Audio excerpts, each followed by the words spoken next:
Sino nga bang hindi nakakakilala kay Nene Royal ng Thailand na napakagaling sa pagigitara?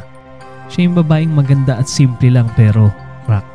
Mamamangha ka at kikilabutan sa mga pamatay na guitar riffs ni Nene Royal. At FYI, napakagaling niya ring kumanta. Kaya naman sa tuwing nagpe-perform itong si Nene Royal, talagang dinadagsa siya ng mga manonood. Kung isa kang gitarista, paniguradong aagree ka sa bagay na ito na napakahusay ni Nene Royal pagdating sa pagigitara. Kung bago pa lang sa pandinig mo si Nene Royal ng Thailand, guys, eto na, panoorin mo yung ilan sa kanyang mga video na napakahusay niya tumugtog ng gitara.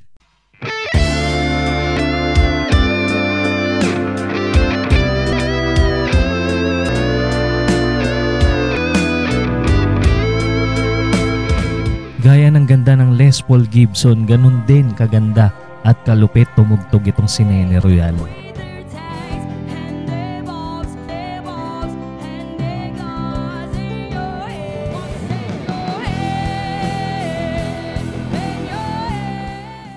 Ang susunod naman natin pag-uusapan ay si Master Chen ng bandang France Rhythm. Bago natin ituloy ang kwentuhan, katropa, mag-subscribe ka muna sa ating munting channel bilang suporta sa kagaya nating mga small content creator. Napakalaking tulong nito para sa amin. Maraming salamat. Ang buong pamilya, ama at 3 anak ang bumubuo ng France Rhythm. Sila ay nagko-cover ng mga kilalang kanta gaya ng Abbas Chiquita, Cranberries, Dreams, Freddy Aguilar at iba pa. Pati na rin ang sarili nilang mga orihinal na komposisyon. Chen ay ang palayaw ni Francine Birad, ang isa sa mga dalagang miyembro ng France Rhythm. Nag-aawi, tumutugtog siya ng gitara bilang bahagi ng kanilang acoustic covers o unplugged performances kasama ang kanyang kapatid na si Chari Lu. Madalas sila nagpapakita ng mga female version ng ilang kanta. Panoorin natin ang ilan sa malulupit na ad-lib ni Master Chen.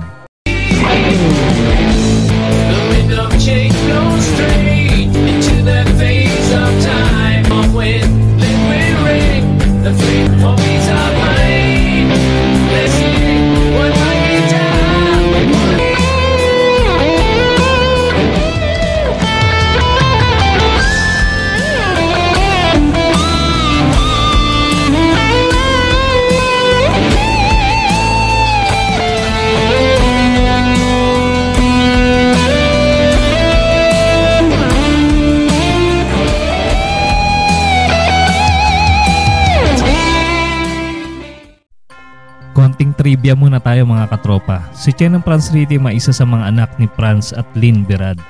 Ayon sa artikulong France Rhythm, a talented family band from the Philippines, meron silang 3 anak na madalas tumugtog kasama ang kanilang ama bilang isang family band. Sina Francine, Chen, Chari Lu Char at Francis Dudes.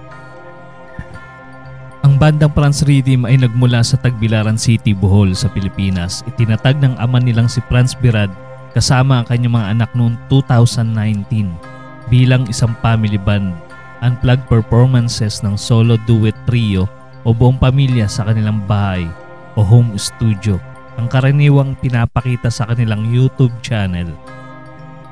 Kung hindi ka pa pamilyar sa boses ni Chen, talagang mamamangha ka pag narinig mo itong napakagandang boses ni Master Chen.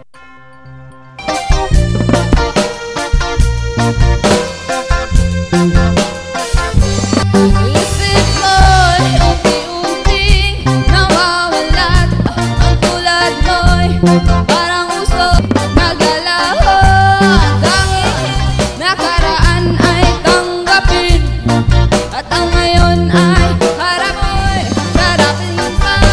Kaya't malayo lamang mula sa aking bigan na sa iyo'y nagmamahal.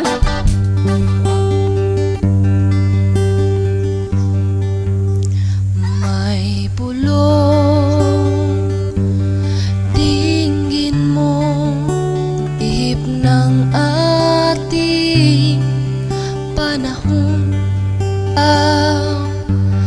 Dinggin mo ang oras mo.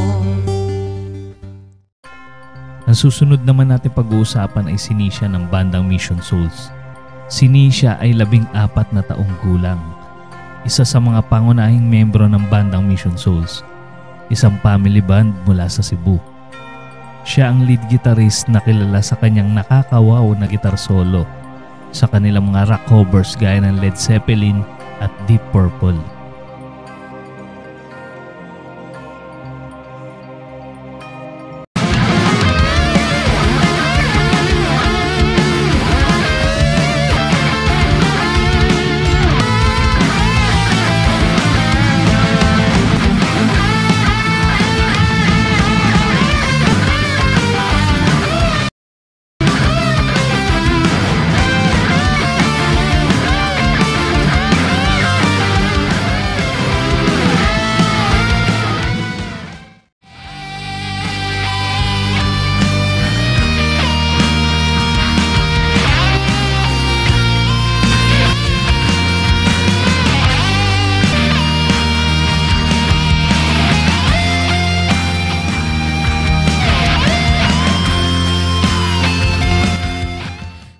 Konting trivia muna tayo tungkol sa bandang Mission Souls.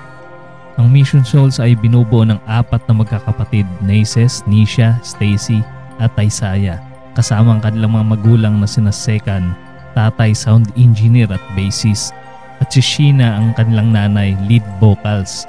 Nag-viral sa YouTube channel dati ang bandang Mission Souls dahil sa mataas na kalidad na studio covers ng mga rock classics kagaya ng Bon Jovi, Heart, Led Zeppelin, Deep Purple.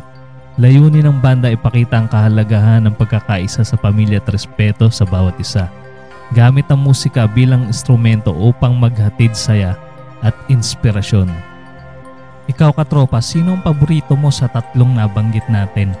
At maaari mong i-comment ang iyong sagot sa ating comment section. Sabihin mo na rin kung saan lugar ka para malaman ko kung hanggang saan nakaabot ang video na ito. Shoutout rin pala sa mga walang sawang nanonood at tumatangkilik sa ating mga video at sa mga masisipag mag-comment. Maraming po salamat.